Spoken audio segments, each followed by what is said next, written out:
Bueno, buenos días o buenas tardes y muchas gracias por conectarse a la sala virtual de la Red Latinoamericana de Cooperación Universitaria para participar de otro de nuestros webinars. Es un gusto que nos acompañen. Desde la emergencia sanitaria, Internet y los canales digitales se han convertido en herramientas imprescindibles para educar y conectarse con el mundo, y nos han planteado nuevos desafíos, tanto a las personas como a las instituciones. Para continuar reflexionando sobre las tendencias y tensiones en la educación, hemos invitado a compartir su mirada sobre el tema líneas estratégicas para el fortalecimiento de la educación virtual en las universidades al magíster Carlos Zavalios, coordinador de educación virtual en la Universidad Americana de Nicaragua, a quien le doy la bienvenida. También me acompaña la licenciada Claudia Santiago, secretaria académica de la Universidad de Belgrano, quien nos va a acompañar como moderadora en este encuentro. Respecto de la dinámica de la reunión, les comento que luego de la exposición del magíster Real habrá tiempo para un intercambio con la audiencia. Por razones de administración del tiempo, solicitamos que formulen sus preguntas a través del chat. Por último, recuerden mantener cerrados los micrófonos en todo momento. Adelante, Claudia, te agradecería compartir el currículum del magíster Carlos Leal con la audiencia. ¿Cómo no, Estela? Antes les voy a pedir si por favor pueden todos silenciar sus micrófonos porque se está escuchando mucho sonido ambiente y va a perturbar la presentación del ingeniero. Bueno, entonces con mucho gusto entonces les paso a detallar la trayectoria de Carlos Leal, quien es ingeniero electrónico por la Universidad Nacional Autónoma de Nicaragua, acredita una maestría en planificación estratégica de las telecomunicaciones por la Universidad de León, España, y actualmente se encuentra cursando el doctorado en educación en la Universidad Americana de Nicaragua. Además, y como parte de su formación, cuenta con certificaciones internacionales en la administración de servidores y equipos de red. Carlos Leal es profesor universitario con más de 18 años como docente en las más prestigiosas universidades de Nicaragua. Ha sido coordinador académico de programas de ingeniería. Su carrera profesional y docente se ha centrado en la implementación de entornos virtuales de aprendizaje, con énfasis en seguridad informática, administración de redes y servidores, así como asesoría técnica de proyectos.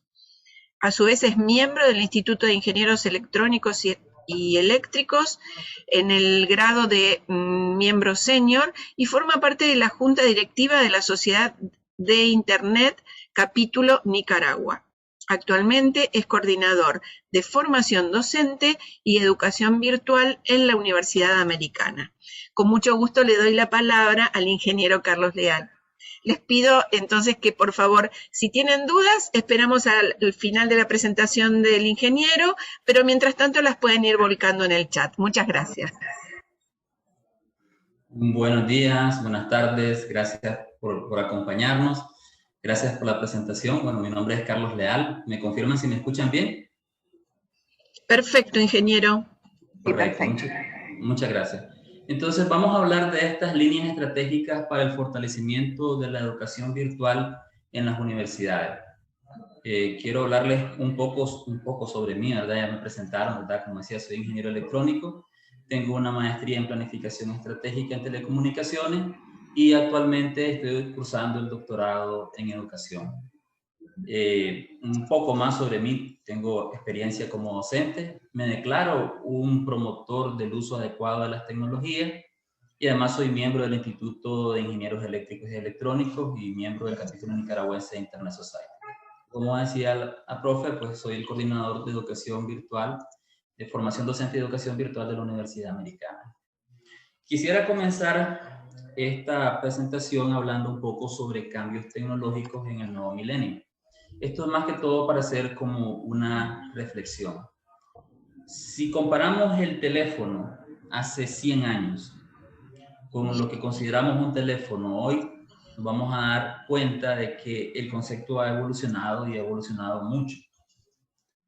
De hecho, si comparamos el el Ford modelo T de 1908, que fue el primer auto comercializado de forma masiva en una cadena, creado en una cadena de producción, y lo comparamos con el Tesla Router, que no es el más reciente, pero que también da la casualidad que en el año 2008 fue el primer auto eléctrico que se comercializó de forma masiva, vamos a ver la diferencia, y una diferencia muy importante.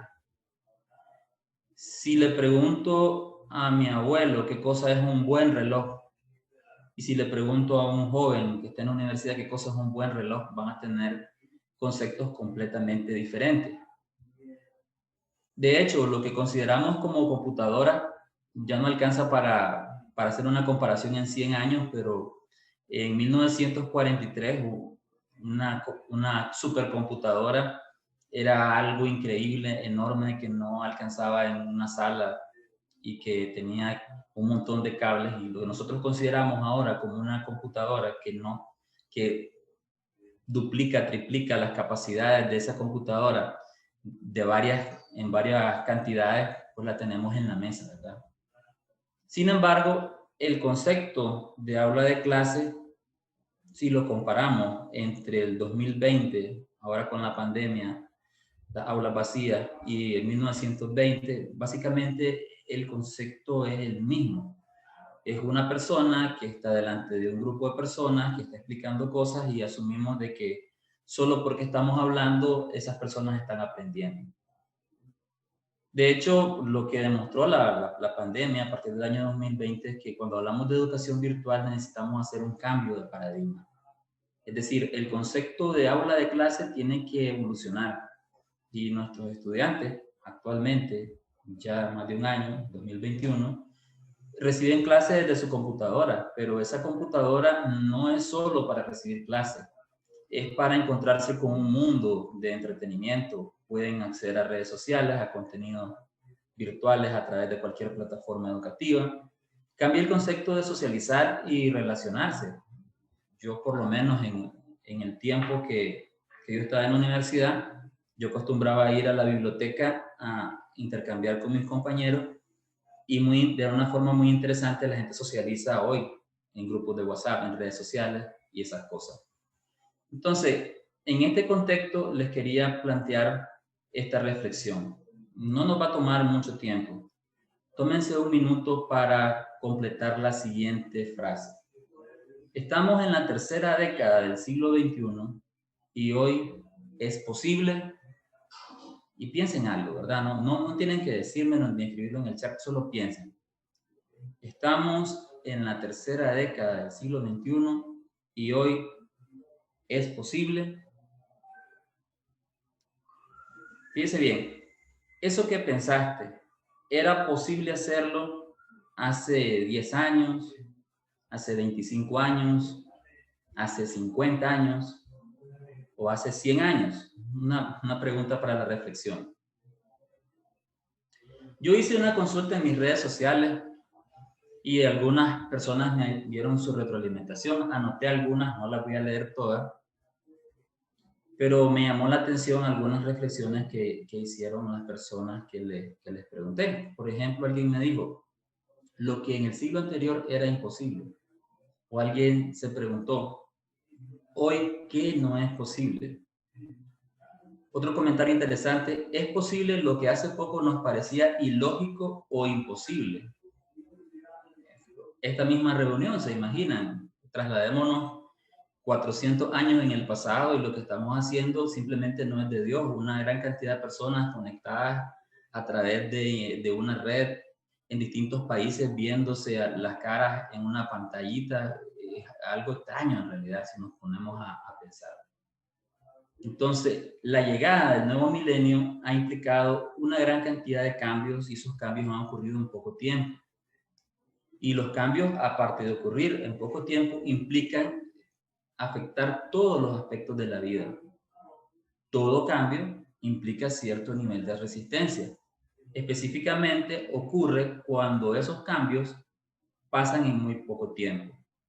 Yo mismo, cuando yo inicié la universidad, yo inicié a estudiar la carrera de ingeniería electrónica a mediados de los 90, Yo recuerdo haber ido a la biblioteca de la universidad a buscar libros cuando estaba en primer año, segundo año de la universidad. A mí me tocó ese momento extraño que la universidad se estaba digitalizando y recuerdo que al final de la carrera ya no iba a buscar libros, ya iba a buscar conexión a internet.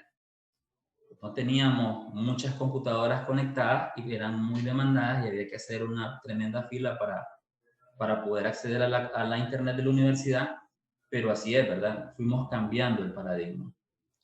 Y los cambios han ido afectando la política, la economía, las convenciones socioculturales, la infraestructura tecnológica ahora es diferente, nuestra propia conciencia ecológica, ya casi no imprimimos porque ya no queremos gastar papel, no queremos matar árboles, por ejemplo.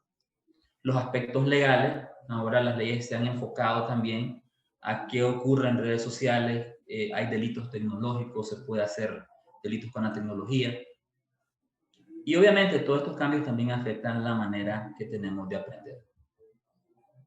Entonces, quiero retarlos con la pregunta, ¿se debe cambiar el sistema educativo actual? Y esta es una reflexión que propone avanzar.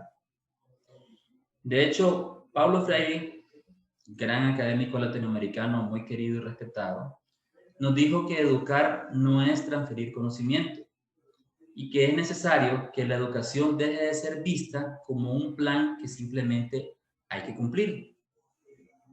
Obviamente, Freire vivió en el siglo pasado, no podía prever tantos cambios en la tecnología en tan poco tiempo. Los últimos 20 años han implicado grandes cambios tecnológicos. Tampoco podía prever una pandemia por COVID-19. Y la pregunta que yo me hago después de leer a Freire sería, ¿y en la pandemia qué ha pasado? ¿Hemos hecho las cosas bien? ¿El sistema educativo como lo tenemos ha dado las respuestas adecuadas?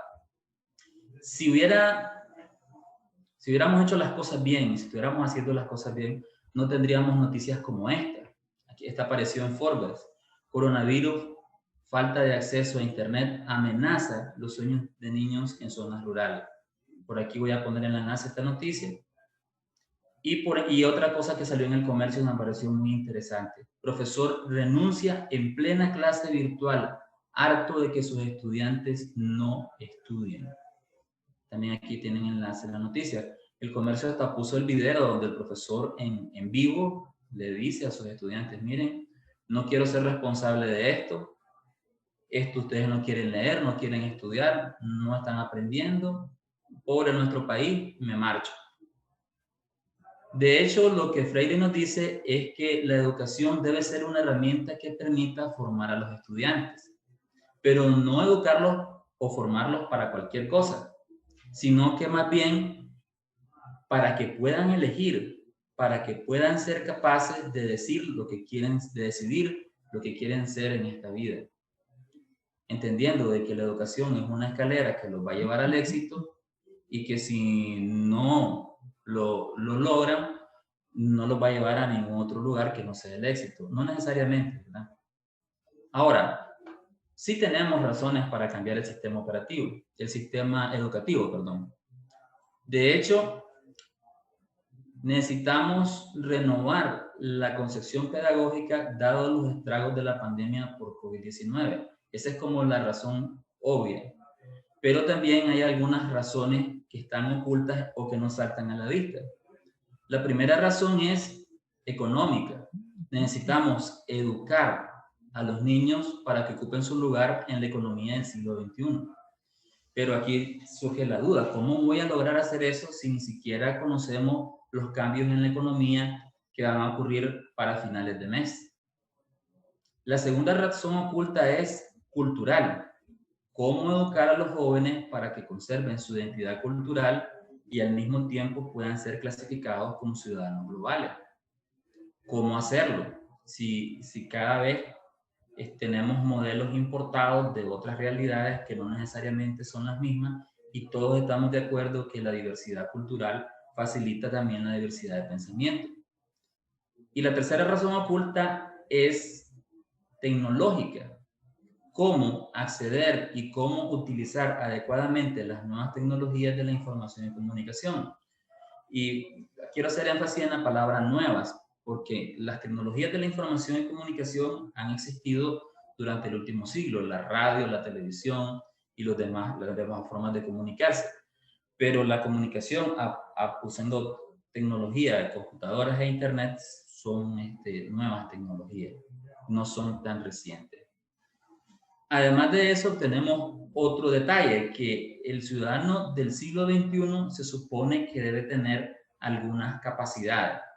Debe tener la capacidad de autogestión del aprendizaje, la capacidad de discernir de forma crítica y de forma ética sobre los problemas en que enfrentan sus actuaciones, la capacidad de generar proyectos de trabajo, la capacidad de relacionarse adecuadamente con otras personas y la capacidad de comunicarse haciendo uso adecuado de los signos tradicionales y de las nuevas tecnologías.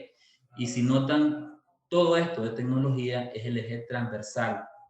Ya no podemos hablar de que la tecnología es opcional. De hecho, la tecnología es un requisito. Y fíjese bien que no estoy hablando de nuevas tecnologías, estoy hablando de tecnologías en general. Es decir, si una señora se dedica a hacer pan y lo hace con un horno de leña y de repente le explican que existe un horno eléctrico, está aplicando una nueva tecnología. Y esa nueva tecnología ha cambiado su vida porque ahora ya no tiene que estar aspirando el humo y ahora ya va a trabajar con electricidad, ya no va a contaminar el ambiente. Esa tecnología hace que todos nos beneficiemos. Ahora, la mayoría de los educadores sienten que la educación es algo bueno, saben que educar es algo necesario y todos pensamos, estamos de acuerdo que es algo que debemos mejorar. Sin embargo, a pesar de que tenemos este sentimiento de urgencia en mejorar los sistemas educativos, se extiende este sentimiento por toda la comunidad académica en todos los niveles, en todos los países, no deja de ser un sentimiento. ¿Por qué? Porque en realidad no tenemos un verdadero consenso sobre el concepto de educación. Hay varias líneas de pensamiento alrededor y por lo tanto no deja de ser un sueño o una añoranza. Y si no me creen, les reto a que piensen en dos preguntas. ¿Cuándo fue aprobada la Ley General de Educación en su país? O más importante aún, ¿ha leído la Ley General de Educación de su país? ¿Cómo podemos pensar en que vamos a modificar el sistema educativo actual si no estamos actuando y si no estamos teniendo la beligerancia adecuada con respecto a nuestro propio quehacer como docente? Entonces, por lo menos deberíamos de conocer la ley, deberíamos de saber qué dice, deberíamos de saber en qué año fue promulgada esa ley, porque hay conceptos tan importantes como Internet, aprendizaje en línea, entornos virtuales de aprendizaje que muy probablemente no estén en nuestras leyes nacionales. De hecho, se dicen que hay 4 pilares fundamentales de la educación o 4 formas de aprender, que sería aprender a conocer, aprender a ser, aprender a vivir juntos y aprender a ser. Aprender a conocer significa adquirir los instrumentos de la comprensión, lo cual implica aprender a aprender, lo cual implica también tener una ejercitación de la atención, de la memoria y del pensamiento, lo que significa que yo quiero aprender del mundo que me rodea para comprenderlo, conocerlo y descubrirlo. Aprender a vivir juntos significa poder participar y cooperar con los demás, lo cual implica una comprensión del uno al otro. Esto también significa que tenemos diferentes formas de interdependencia, pero además de eso tenemos pluralismo, la comprensión mutua y la paz. En los entornos virtuales de aprendizaje se ha evidenciado que estas distintas formas de independencia saltan a la vista. A lo mejor habían estudiantes en el aula que eran muy tímidos, que no tenían el valor de participar, pero que en los entornos virtuales han podido despertar y nos hemos sorprendido como docentes, gente que nunca participaba, que nunca hablaba, tal vez no lo hace en cámara, pero sí participa en los foros y tiene participaciones muy geniales. Ahora, aprender a ser significa poder influir sobre el propio entorno, lo que implica tener la capacidad de capacitar a los individuos para hacer frente a un número de interacciones y trabajar en equipo, lo que también implica desarrollar la calificación profesional necesaria para el mundo del trabajo. Y el último pilar es aprender a ser, lo cual significa comprender las tres anteriores para poder desarrollar una personalidad, y esa personalidad nos va a llevar a tener autonomía y responsabilidad. Sin embargo, quiero mencionar algunos obstáculos epistemológicos que nos hacen estar en la situación en que estamos. Entonces, me quiero permitir definir el concepto de obstáculos epistemológicos utilizando un recurso, y ese recurso es el diccionario. Entonces, como buen profesor, me fui al diccionario de la Real Academia Española en línea y busqué el significado de la palabra obstáculo. Me di cuenta de que viene del latín, obstaculum, y dice que es un impedimento, una dificultad o un inconveniente. También dice que en algunos deportes cada una de las dificultades que se presenta en una pista. Después me fui a buscar la palabra epistemología. Me di cuenta que viene del griego, que viene de episteme, que significa conocimiento, y de logos, estudio. Y según pues, el diccionario dice que es la teoría de los fundamentos y de los métodos del conocimiento científico. Y me quedé igual que ustedes. Dije yo, bueno, ¿y esto de qué será? Entonces, tratando de darle vuelta al asunto, dije yo, bueno, entonces un obstáculo epistemológico se puede interpretar como un impedimento o una dificultad a nivel de los fundamentos teóricos o del método científico. Y me volví a quedar igual que ustedes porque resulta que no me quedó claro. Entonces, leyendo un poco más, entendí de que un obstáculo epistemológico es un impedimento que se encuentra en la mente del individuo, no necesariamente en el método que decide utilizar, aunque el método utilizado puede llevar al individuo a sepultarse dentro de un obstáculo epistemológico, como el obstáculo epistemológico que tenía yo, estar buscando en el diccionario. En lugar de buscar en el diccionario, lo que se hace es buscar a otros autores que tienen más experiencia, que han definido mejor el tema, que han publicado y que tienen una idea más clara. Obviamente el diccionario es bueno, pero no es lo ideal, ¿verdad? Entonces, en esto me encontré al profesor Gastón Bachelard, pensador que llevó esos bloqueos mentales al contexto educativo. Él fue el que los llamó obstáculos epistemológicos y él fue el que identificó los mayores obstáculos epistemológicos que habitan en la mente de los investigadores. De hecho, él menciona que esos obstáculos son preconceptos, ideas enquistadas, prejuicios, errores de razonamiento, entre otros. Y puse dos imágenes ahí a manera de ejemplo. Si le decimos a uno de los muchachos, a uno de los centennials, que use un abaco, pues no va a tener ni la menor idea de cómo se utiliza, porque él está acostumbrado a utilizar medios digitales, calculadoras, celulares, computadoras y todo eso. Y si le dicen, no, pero esta cosa tiene igual de precisión que una calculadora, tal vez no lo va a entender. Si no le explicamos cómo se utiliza, nosotros mismos a lo mejor nunca hemos usado un abaco y estamos ahí, como dicen, bloqueados. O a veces simplemente es un cambio de perspectiva. Estamos viendo las cosas de una manera cuando en realidad son de otra. Entonces quiero poner un ejemplo de uno de estos obstáculos epistemológicos en materia de educación virtual. Entonces, este postulado: si todos los estudiantes disponen de una computadora con acceso a Internet, entonces todos estarán en igualdad de condiciones y podrán recibir clases en línea.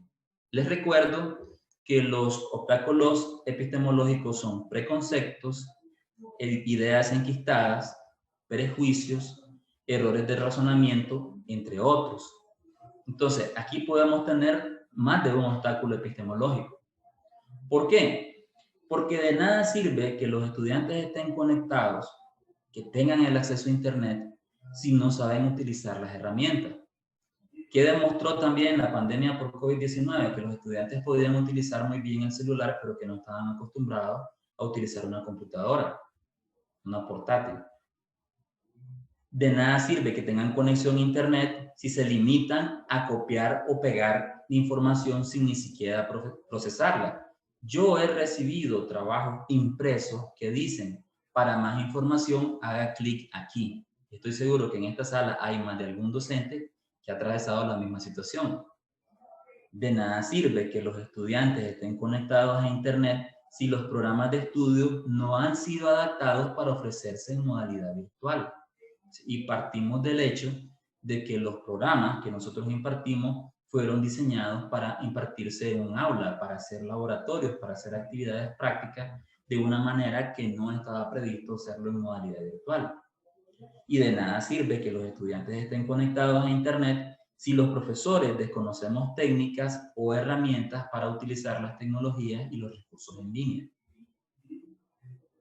En realidad, el acceso a las tecnologías no es equitativo. Los docentes también sufren de brecha digital. ¿De qué me sirve a mí que los docentes tengan acceso a internet si tienen que decidir entre comprar alimentos o conectarse a internet? Es una decisión bien fuerte. ¿De qué me sirve que los profesores tengan acceso a las tecnologías si no tienen oportunidades de formación? Es decir, los docentes con respecto al uso de las TIC son empíricos. De hecho, en las universidades tenemos profesionales expertos en sus áreas de estudio, pero que a lo mejor nunca recibieron formación para ser docentes. O sea, son empíricos con relación a la docencia. Y ahora, aparte de eso, son empíricos en el uso de las tecnologías de la información y comunicación. ¿Esto en qué se traduce? En continuar cometiendo los mismos errores, y lo peor es cuando no existen planes de alfabetización tecnológica para que los docentes y los estudiantes puedan ir más allá de sus aulas de clase. Entonces, ahora sí, hablemos de algunas líneas estratégicas para el fortalecimiento de la educación virtual en las universidades. Entonces, vamos a hablar de 3 pasos fundamentales. Entonces, el primer paso fundamental es comprender el marco referencial. De esto es algo que ya se venía hablando desde principios del siglo. Hay grandes autores que tienen modelos pedagógicos y que ya existen. O sea, no tenemos que reinventar la rueda definitivamente. Lo que tenemos que hacer es comprender el marco referencial, comprender las teorías de aprendizaje, entender los modelos pedagógicos y entender todos los conceptos relacionados con la educación virtual, porque podemos caer en ciertos errores. Podemos pensar de que esto es algo nuevo y en realidad no lo es. Hacemos educación a distancia desde hace mucho tiempo. Mi abuelo, que vivía en una ciudad en el interior de Nicaragua, se formó por correspondencia. Es un concepto que a lo mejor a algunos todavía no suena, donde recibías los libros, recibías instrucciones en sobre de los profesores, textos impresos ya mediados. La tutoría podía ser de manera postal, es decir, se pueden imaginar, yo tengo una duda, entonces le escribo una carta al profesor: hola profesor, ¿cómo está? Espero que esté bien. Quiero hacerle las siguientes preguntas. ¿Se imaginan ustedes? Enviar la carta, que el profesor la reciba, que el profesor se tome la molestia de contestarla y mandarla nuevamente para responder mi pregunta. Aunque también luego evolucionó y se podía recibir apoyo académico vía telefónica. Y luego se incorporaron otros recursos como el uso de la radio y uso de la televisión. Esto es educación a distancia y esto no es malo, esto se puede utilizar también. Todavía se utiliza. En 2020, a partir de la pandemia, hubieron escuelas que eso hacían básicamente, que los profesores preparaban las guías de aprendizaje, las imprimían y los estudiantes iban a retirarlas al colegio. Se apoyaban de recursos como radio y televisión y no necesariamente de educación virtual. Luego, ya después de los 60, entre los 60 y los 80, apareció la educación multimedia. El concepto es bastante parecido al anterior, pero con mayor tecnología. más de alguno de ustedes miró cursos de inglés o alguna cosa por el estilo, que venían grabados en cassettes o en videocassettes o en CD o DVD más adelante. Y luego yo podía hacer las evaluaciones y enviarlas a través de fax. Todavía no había computadoras, todavía no había internet. Pero es un recurso que también se puede retomar. Se pueden retomar estos recursos multimedia e incorporarlas a nuestras necesidades. Ahora lo que hacemos es compartir videos de YouTube, por ejemplo. Luego, cuando ya hablamos de educación virtual, todavía hablamos del siglo pasado, donde entendemos que ya comienza a aparecer una interacción y una comunicación, donde ya comienza a aparecer la enseñanza asistida por computadora, donde seguimos utilizando dispositivos multimedia como el CD-ROOM, donde ya comenzamos a experimentar con Internet, un aprendizaje colaborativo, ya consideramos la videoconferencia como apoyo. Y fíjese bien, apoyo, porque ¿qué ha ocurrido? Hay docentes que han hecho clases de tecnologías, o sea, utilizando la tecnología, pero que en realidad no es educación virtual, porque lo que hace es una extensión del aula de clase. Yo lo he visto, docentes que le piden a sus estudiantes que enciendan la cámara, que quieren ver los que están viendo, que quieren ver a los estudiantes a la cara mientras están dando la clase, compartiendo la pantalla, que les piden y les pasan listas, o sea, a mano, ¿verdad? Tienen un papel, impresa la lista y comienzan a llamar a cada uno, ¿verdad? Claudia Santino, Carlos Leal, qué sé yo, ¿verdad? Entonces, estaríamos dando una clase pura y dura en una modalidad que yo le llamo aula extendida, donde yo estoy extendiendo el aula de clase hacia la residencia del profesor y hacia la residencia de los estudiantes. Lo cual no está malo, pero no podemos abusar de esto, ¿verdad? Porque llegamos a un momento que los estudiantes atienden, pero no entienden. Ya en el nuevo milenio ya estamos hablando de educación social, donde ya aparecen entornos virtuales de aprendizaje, donde ya hay diálogo didáctico mediado y donde ya creamos comunidades de aprendizaje, donde el docente se convierte en un facilitador y un mediador y el responsable de su aprendizaje en realidad es el estudiante. Pero en la actualidad lo que tenemos es educación móvil. O sea, tenemos educación virtual que está asistido por un entorno virtual de aprendizaje, pero tenemos que aceptar que nuestros estudiantes acceden a través de dispositivos móviles. Entonces, los objetos de aprendizaje deben estar colocados en esos entornos virtuales de aprendizaje, en unos repositorios, y tenemos que tener la conciencia de que los contenidos que vamos a estar desarrollando, los materiales, los recursos que vamos a estar poniendo en esos contenidos, van a ser observados desde un dispositivo móvil, no necesariamente de una computadora portátil o de escritorio o lo que sea. Ahora, fíjese bien, eso era la primera parte, que es conocer todo el análisis. Ahora, luego, ¿qué tenemos que hacer? Análisis del entorno institucional. Nuestra institución tiene un contexto, ese contexto social, es económico, es cultural. Y el análisis no solo es de la universidad como tal, sino de la propia población educativa, porque la realidad de una universidad no necesariamente es la realidad de otra universidad.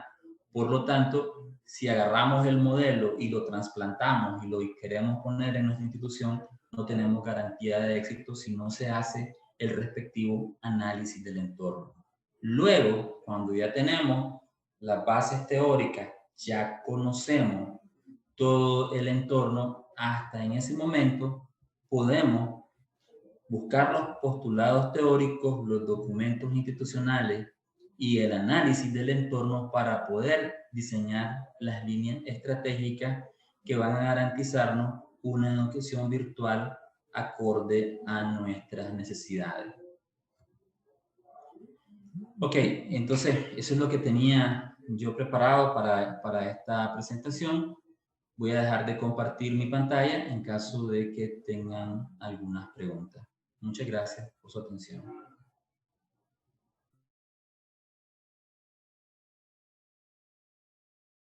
Está cerrado, Claudia, tenés cerrado el micrófono. Perdón, gracias. Bueno, muchísimas gracias por su presentación, por la claridad, por la pausa, por la línea conceptual y la introducción, sobre todo como para poder darle un marco a esto que estamos viviendo en la actualidad.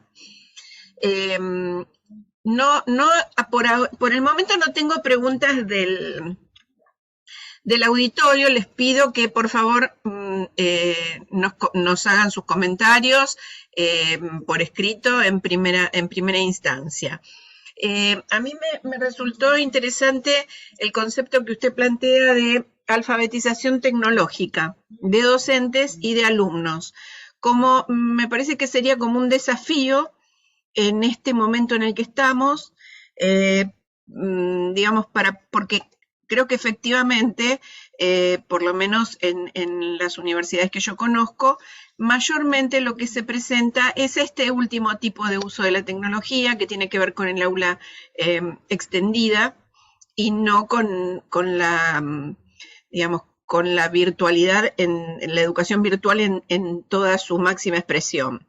Entonces me parece que este puede ser un concepto interesante para darnos pie a este desarrollo que tenemos que continuar haciendo para efectivamente llegar a poder hacer cambios en lo que es la educación, que efectivamente si queremos plantearnos la educación virtual, que lo sea, y no quedarnos con simplemente la aplicación de algunas técnicas aisladas, sin poder dar un encuadre pedagógico de la virtualidad.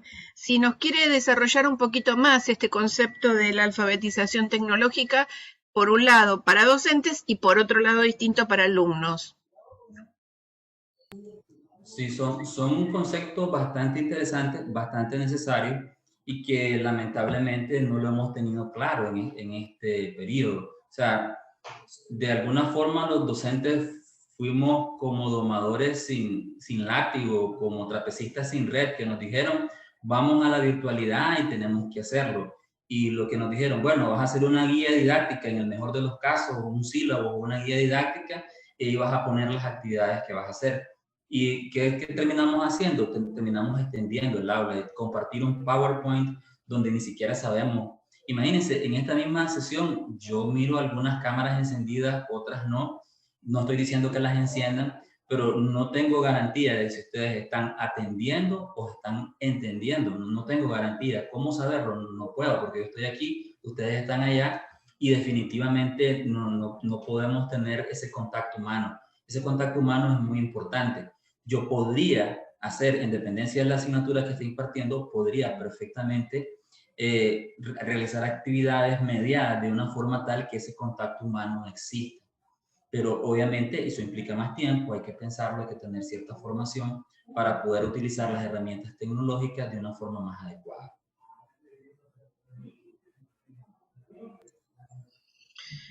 Bueno, acá tenemos el comentario de Américo Herrera. Dice, excelente aporte hacia la alfabetización de docentes y alumnos. Más debemos reconocer que son diferentes sujetos con características diferenciadas y por lo tanto requerirán estrategias diferentes para complementarlos. Totalmente de acuerdo, supongo, el ingeniero. Sí. De acuerdo, sí. Bueno, Clara Bonfil, les comento que es la coordinadora de la Facultad de Estudios Virtuales de la Universidad de Belgrano, y cuando yo escuchaba la presentación recordaba muchas ponencias de Clara hablando del mismo proceso, ¿no?, de histórico y complejo de la virtualidad en el día de hoy. Ella nos dice, son las universidades en su país referentes para el resto de los niveles educativos en este campo de paradigmas, y te pido, Clara, si puedes abrir el micrófono, así pueden establecer un diálogo con el ingeniero. Bueno, muchas gracias por este momento. Gracias, ingeniero. Clarísima su explicación y muy gráfica y muy ampliada, de mucha amplitud. Solamente tenía dos inquietudes para plantearle. Una, si en este cambio de paradigma atravesado en la urgencia y en la emergencia del COVID, la universidad en su país adquirió algún rol protagónico o se puso a disposición de los otros niveles educativos ¿Qué lugar ocupó la universidad en este sentido? Y por otro lado, si en su país hay ya implementado o se está pensando en un sistema digital que dé soporte también desde lo digital y desde lo pedagógico a los distintos niveles. Muchas gracias. Muchas gracias, doctora. Gracias por su pregunta. Mire, en nuestro país tenemos, gracias a Dios, teníamos la Universidad Abierta en Línea de Nicaragua, donde tenemos un consorcio de universidades públicas que habían estado probando desde hace ya bastante tiempo la posibilidad de extender la universidad fuera de las ciudades. Entonces, el detalle es que, y lo importante de este asunto es de que ya había gente que había realizado estudios, se había formado en la parte de educación virtual y se conocían los modelos. Esto fue bastante importante porque además de eso, en el Ministerio de Educación de Nicaragua hay un área de tecnología educativa. Entonces, dentro de la tecnología educativa del Ministerio de Educación, estuvieron claros, no tenemos en el país la infraestructura tecnológica ni la cobertura suficiente como para llevar sesiones por internet hasta la última comunidad recóndita dentro del país. Entonces, utilizaron una mezcla de estrategias, como la que mencionaba. Algunas escuelas rurales lo hicieron. Los profesores creaban sus guías de aprendizaje semanal, las imprimían y las enviaban. O llegaban los estudiantes a la escuela a recoger su guía, entonces ya tenían su plan de trabajo que tenían que hacer y lógicamente podían hacer consultas. La profesora estaba en la institución académica esperando si alguien llegaba con consultas y los atendía de una forma más personalizada. Entonces fue como una mezcla de esto. También hubieron instituciones de que no consideraron necesario hacerlo de esta manera y tenían los estudiantes el acceso y la cobertura necesaria como para tener las clases 100% en línea, con sesiones interactivas, y obviamente, como en todos los países, hubieron sus 4 desastres, ¿verdad?, que no pudieron arrancar. No sé si contesto su pregunta. Sí, clarísimo. Muchísimas gracias.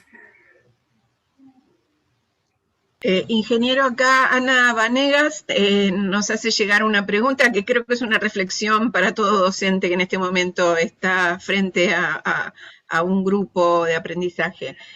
Buenos días, le pregunto, ¿usted considera necesario que el estudiante tenga su cámara activada? Porque ninguno de mis alumnos lo hace. Bueno, mire, personalmente no considero necesario que los estudiantes tengan las cámaras activadas. ¿Por qué? Porque a veces los muchachos se les olvida que están en clase, se levantan, se van, no necesariamente significa que dejen de poner atención, simplemente están incómodos. Yo mismo tengo que estar sentado en esta silla más de 40 minutos y a lo mejor me quiero estirar y quisiera aprovechar el hecho de que no estamos en la misma sala y estoy vestido de arriba para abajo y no de abajo para arriba y así me siento cómodo y tengo la cámara encendida, no puedo hacerlo. Más que preocuparnos que si tenemos la cámara encendida, el micrófono encendido, tenemos que pensar en las estrategias que nos van a llevar a que los estudiantes en realidad les saquen provecho a la sesión. Yo he visto a mis hijos recibiendo clases y yo veo que se levantan 5 minutos antes de la clase, encienden su computadora, se conectan y de repente la profesora comienza a llamarlos, a preguntarles que participen y los tiene adentro de la clase. Pero si la clase es solamente de un sentido que comenzamos a hablar y hablar y hablar y hablar, yo tengo una regla.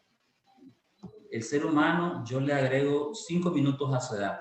Yo sé que ahora estoy con personas adultas. Yo sé que la mayoría de ustedes están entre los 20 y los 40 y entonces yo asumo de que voy a poder tener su atención por lo menos entre 20 y 40 minutos.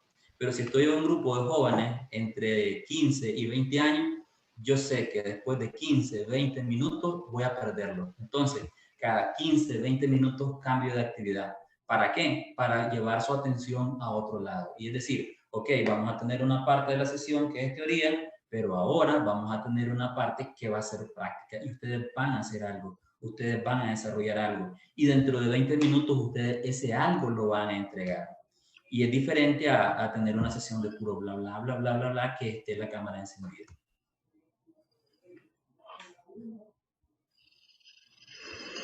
Muy útil la regla, me parece que puede ser aplicable, aparte realmente tiene que ver con este cambio de paradigma que nosotros tenemos que hacer, pero como usted decía, dentro de nuestro modo de pensar, no solamente de actuar, ¿no?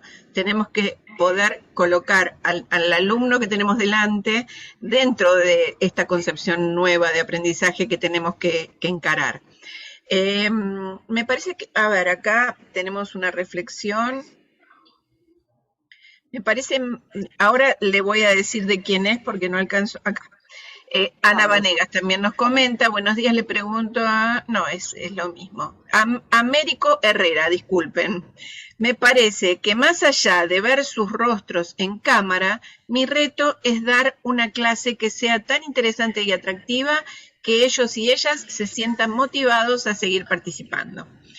Bueno, este es otro propósito que se da el profesor, me parece interesante, pero también esta cuestión de poder tener en cuenta la capacidad de escucha que tiene aquel que nos está compartiendo la clase con nosotros, más allá de que pueda llegar a ser muy interesante la exposición, ¿no? Claudia, perdón, hay un pedido que levantó la mano Ángel Souto. Vamos a permitirle, Ángel, si quiere activar el micrófono, ha pedido la palabra.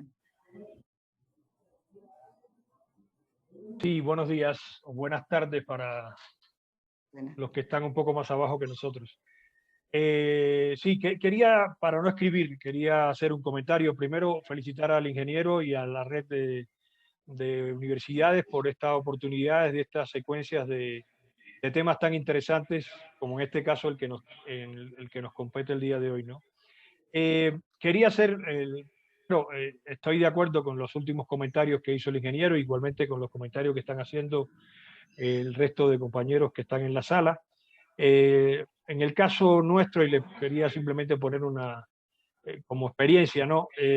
Nosotros tampoco estamos en la exigencia del tema del prendido de la cámara en Zoom, porque probablemente muchos de nuestros estudiantes no tienen una buena banda ancha, y el hecho de encender la cámara lo que genera justamente es una interferencia, por eso no es una exigencia, pero sí, como bien dice Américo, justamente tratamos de que sí la información y los temas de las clases sean suficientemente atractivas y sobre todo muy visuales, con el uso de imágenes y videos para que justamente los alumnos no pierdan el interés y participan.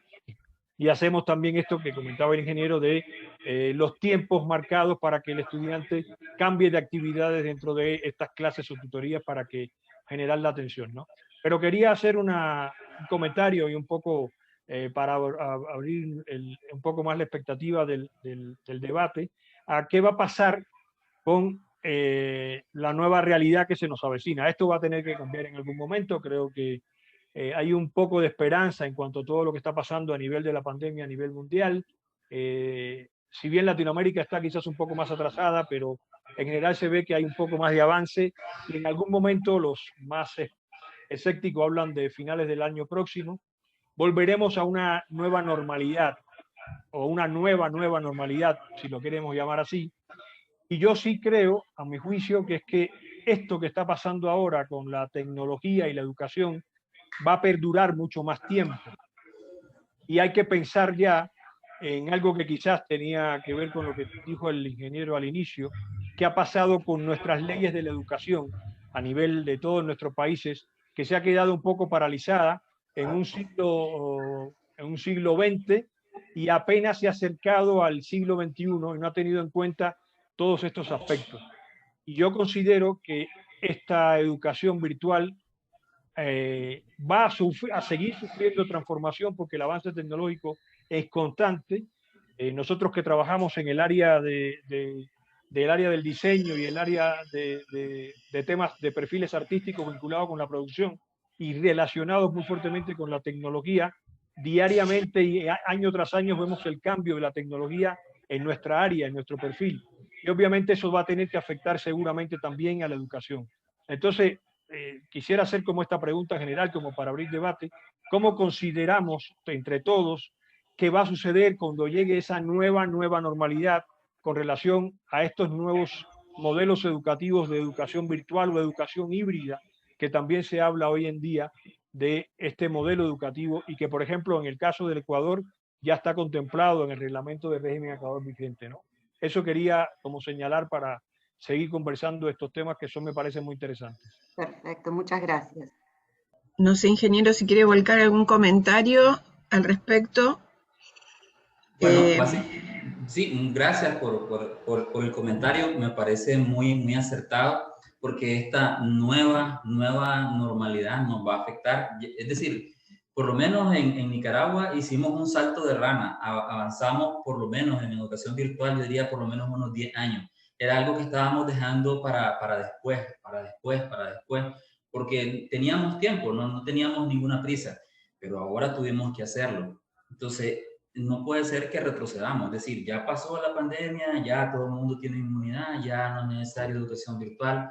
Definitivamente las reglas tienen que reescribirse, las personas ya lo probaron, hay gente, por ejemplo, en los departamentos de Nicaragua que no quieren venir a la capital o que no pueden venir a la capital y están aprovechando estudiar de manera virtual. Hay gente que está estudiando en otros países sin necesidad de salir de la comodidad de su casa. Entonces, es algo que nos va a gustar a diferentes niveles, definitivamente. Y no solamente las instituciones educativas, también lo que tiene que ver con las empresas. Las empresas ya están disfrutando de los beneficios de tener a la gente trabajando en sus casas, hacer reuniones virtuales sin necesidad de salir de la comodidad de su hogar. Y una tendencia que no se va a ir, que se va a quedar y que va a seguir creciendo. Entonces, nos corresponde no perder, ¿verdad?, todo lo que hemos avanzado, seguirnos formando en el asunto, seguir profundizando en el uso de las herramientas tecnológicas, seguir capacitándonos en el uso de técnicas para dar clases a través de las tecnologías asistidos por los entornos virtuales de aprendizaje, por las computadoras en sí, para no perder el ritmo. Yo diría que eso es lo más importante. Gracias, Carlos. Totalmente de acuerdo que realmente no vamos a poder dar marcha atrás, por suerte, para lo positivo. Vamos a leer dos preguntitas que están en el chat, después le doy la palabra a Figueroa Cama. Laura Tatiana Rojas Valdivieso dice: buenos días, ¿cómo se puede cambiar el aula extendida y mejorar como docentes? Bueno, yo quisiera hacer una analogía. Yo pongo esta analogía y veámoslo como una fiesta de cumpleaños. Yo voy a dar una clase y hagamos la analogía como que si fuera una fiesta de cumpleaños por unos niños, pongámosle una edad de unos 10, 12 años. Si yo hago una fiesta de cumpleaños y digo, ok, jóvenes, tienen esta fiesta de cumpleaños, es alegre, les voy a poner música, tienen 2 horas para estar escuchando música, diviértanse. Dentro de 2 horas, no creo que aguanten los niños, ya se van, no se divierten. Si yo planifico bien esa fiesta de cumpleaños, yo lo que planifico es actividades y decir, bueno, vienen los invitados, los recibo con una bebida, después hacemos un juego, después los ponemos a recitar un poema, después hacemos otra actividad y así vamos haciendo un cambio de actividades, jugamos esto, jugamos lo otro. Y a la vuelta de 2 horas hice como 7, 8 actividades y los niños se divirtieron mucho en la fiesta y le dicen al cumpleañero, qué alegre, qué bonita fue tu fiesta. Si nosotros vamos al aula de clase y pensamos en que vamos a hacerlo de la forma que lo hacíamos en el aula y que vamos a hablar en una sola actividad que vamos a hablar nosotros y vamos a seguir hablando nosotros y vamos a seguir hablando como docentes, pues entonces se nos van a aburrir los estudiantes, los invitados a la fiesta de cumpleaños. Entonces vuelvo a lo mismo, cada cierto tiempo necesito ir cambiando de actividades, ir planificando qué voy a hacer, decir, explicarle a los estudiantes que no todas las actividades necesariamente tienen que tener una evaluación en puntos, un valor en puntaje, pero que son importantes para tales y tales objetivos de la asignatura. Entonces, así podemos evitar tener simplemente un aula extendida y hacer una sesión más interactiva que tenga más valor para los que están participando. Gracias, Carlos. Víctor Montalbán dice, a pesar de las ventajas de la tecnología, ¿cómo evitar que los estudiantes se hagan conscientes de no copiar y pegar en sus tareas o en sus exámenes? Eso es muy interesante. Yo aplico una técnica bien básica. Yo le pregunto a mis estudiantes, ¿qué opina usted? ¿Cuál es su opinión a través de esto? ¿Qué piensa? Porque si yo le digo, defíname, no sé, voy a inventar, soy un profesor de economía que está tratando de investigar sobre las causas y consecuencias de la Primera Guerra Mundial, estoy inventando. Entonces, él va a ir a buscar a Wikipedia, va a ir a buscar a cualquier fuente de información, va a copiar, pegar y no va a analizar. Pero si yo le digo, ¿cuál es su opinión? Y le pongo un set de opciones y le digo, ok, ocurrió este conflicto, estuvieron estas causas, ocurrieron estas consecuencias. Dígame su opinión, dígame qué piensa usted. Es diferente, porque mi opinión jamás va a ser la opinión de ustedes, de cada uno de ustedes. Cada uno va a tener una propia opinión. Podemos estar de acuerdo en uno que otro punto, pero al preguntarle su opinión, también debo de tener cuidado, porque si opina algo diferente a lo que yo opino, no lo puedo calificar mal, porque le estoy preguntando por su opinión. Entonces, creo que podría ser bastante interesante. Copiar, pegar, lo podemos combatir en la medida de que hagamos razonar a nuestros estudiantes. Gracias. Acá Carlos Héctor Naranjo Iturralde pregunta, ¿qué opina de la utilización del aula invertida en las clases? Es una técnica, una metodología muy interesante. Es algo que se debe experimentar, tal vez no en todas las asignaturas se pueda hacer. Por ejemplo, yo recuerdo cuando yo estaba estudiando la ingeniería que los profesores de matemática decían, váyanse al libro tal, sección tal, y ahí váyase a hacer los ejercicios del 1 al 50 y los quiero para la siguiente sección. Entonces yo decía, pero ¿por qué? ¿Por qué no me lo explica? Y luego entendí, bueno, ya como profesor, ¿verdad? De que uno desarrolla competencias de investigación, que uno aprende haciendo y que la sesión del profesor era mucho más interesante si yo después llegaba y le planteaba, profesor, profesora, intenté hacer estos problemas, no pude hacerlo, por favor ayúdenme. Entonces es diferente, ¿verdad? Es diferente a que llegue, aquí vine porque vine, explíqueme porque vine a aprender. Entonces, pero a lo mejor no en todas las asignaturas se pueda hacer, pero habría que experimentarlo. Figueroa Cama, no sé cómo sigue el nombre. Sí, Si no se preocupe. abrir el micrófono, gracias. Mi nombre es Elmara Camaño, mucho gusto. Gracias por la oportunidad. Sí, lo que quería hacer más que todo era un comentario con respecto a lo que hemos estado hablando. Considero que con volver a la nueva normalidad va a ser lo que estaba diciendo don Ángel Souto, es que va a ser un regreso, pero con un plus a nuestra experiencia como docente. Las universidades, de hecho, se están capacitando para brindar un mejor servicio ante esta necesidad. Y como dijo el ingeniero Leal, muchos negocios se han dado cuenta de un beneficio que anteriormente en una zona de confort no se miraba. Ahora sí se está viendo que este es un gran beneficio para empresas, universidades, entre otros. Pero también considero que tenemos que tener en cuenta que al igual que en el aula, tenemos todo tipo de alumnos y personas que simplemente no ponen de su parte. Y yo considero que no debemos de sentirnos mal por la actitud que toman muchos estudiantes, aún con todo el esfuerzo que nosotros ponemos. En mi experiencia, me encuentro con jóvenes que se conectan y no están presentes en la sesión, o con personas que nosotros en la universidad tenemos el espacio para marcar asistencia. Los muchachos entran, marcan asistencia y ya, no se conectaron a la sesión virtual. Y yo digo, no podemos sentirnos mal por la actitud de estos alumnos, aún con todo el esfuerzo que nosotros pongamos. Así como en el salón de clase, en la virtualidad, nos vamos a encontrar con los mismos muchachos que simplemente no tienen el deseo de aprender. Entonces, solamente para hacer la reflexión en ese sentido, nosotros sé que estamos poniendo todo lo que es de nuestra parte y lo que no sé que lo podemos mejorar, pero también debemos de tomar en cuenta eso, pues que hay alumnos que simplemente no desean aprender. Muchas gracias por sus comentarios. No sé, ingeniero, si quieres aportar algo. Por mi parte, considero que es así, que, digamos, como en la presencialidad, hay una actitud del alumno que no podemos modificar desde el rol docente.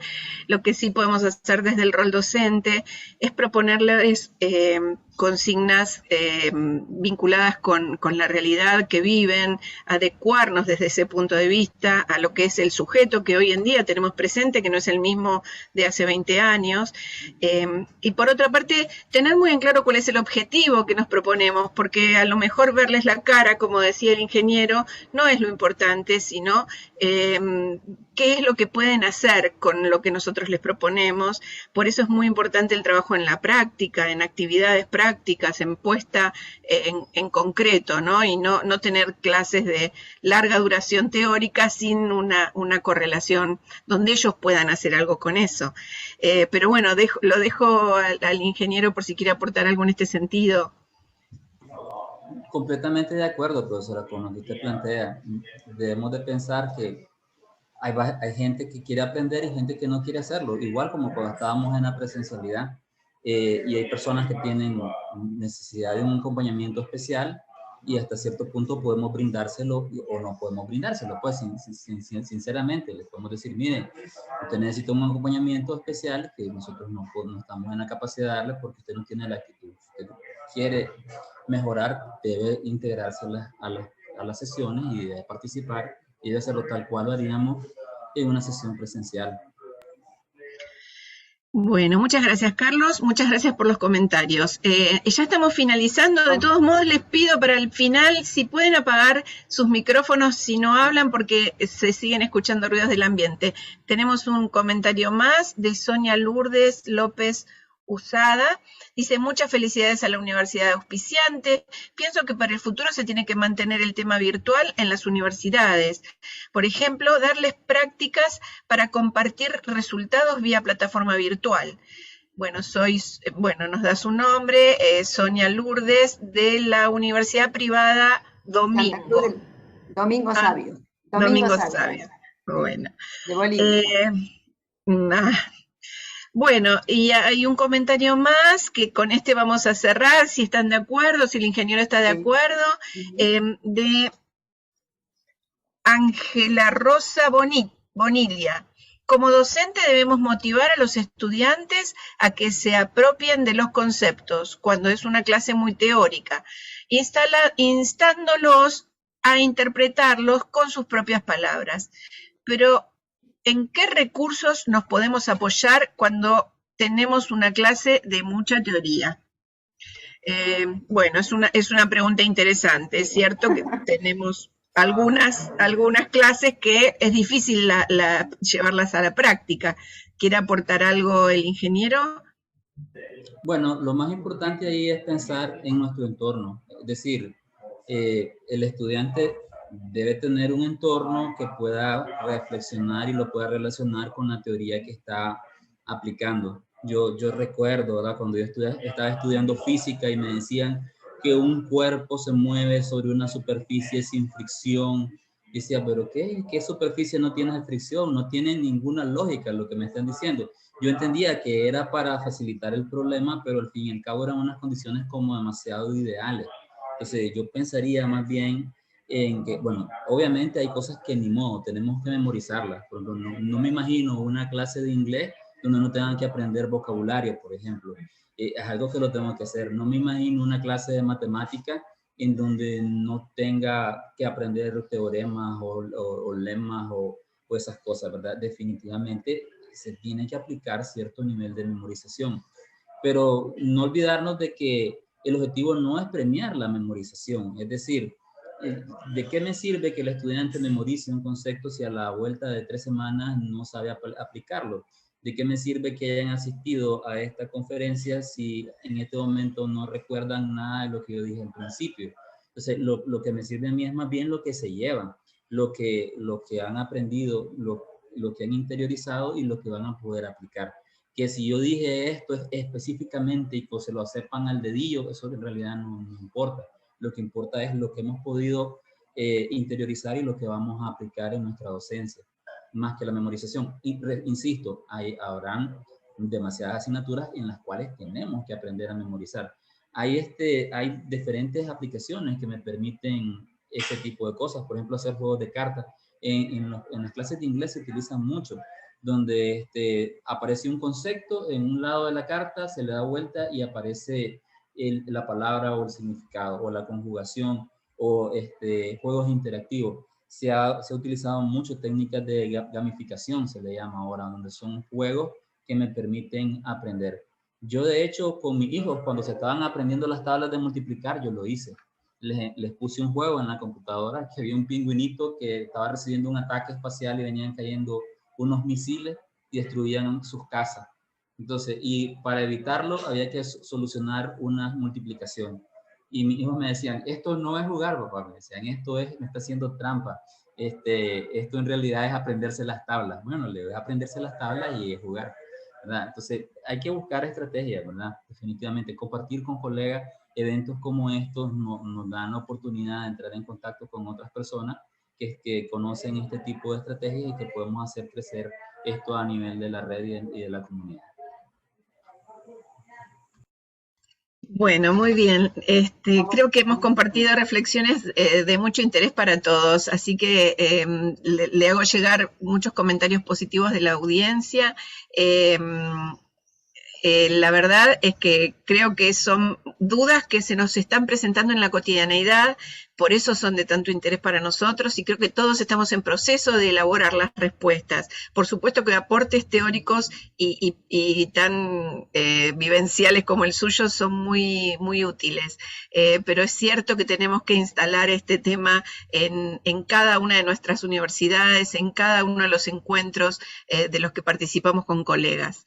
Así que bueno, por mi parte, ingeniero Carlos Leal, le agradezco muchísimo, así como a toda la audiencia, y bueno, los dejo con Estela para el cierre. Bien, solo para cerrar, un agradecimiento en nombre de la Red Latinoamericana de Cooperación Universitaria al Magíster Carlos Leal y a la Universidad Americana por habilitar su participación en este espacio. Ha sido un gusto contar con usted. Le agradezco a la audiencia por su tiempo e interés, a Claudia por la moderación. Por último, los invito a que se mantengan conectados a través de las redes sociales de la Red Latinoamericana de Cooperación Universitaria para conocer nuestras próximas actividades. Como hacemos habitualmente, subiremos la grabación de este webinar al canal de YouTube de la red. Por último, les anuncio que nuestro próximo webinar está programado para el miércoles 26, la semana próxima, a las 12 horas de Argentina. Vamos a abordar el tema los episodios depresivos generados por la pandemia del COVID-19. Va a exponer la magíster Ana Sandra Aguilar, que es investigadora de la Universidad Tecnológica de El Salvador. Desde esta tarde vamos a compartir las coordenadas para el acceso a dicha reunión por correo electrónico o por WhatsApp. Esperamos que nos puedan acompañar. Buenas tardes y muchas gracias por estar esta mañana conectados con nuestra sala virtual. Adiós, gracias, profesor Leal. Muchas gracias, un gusto.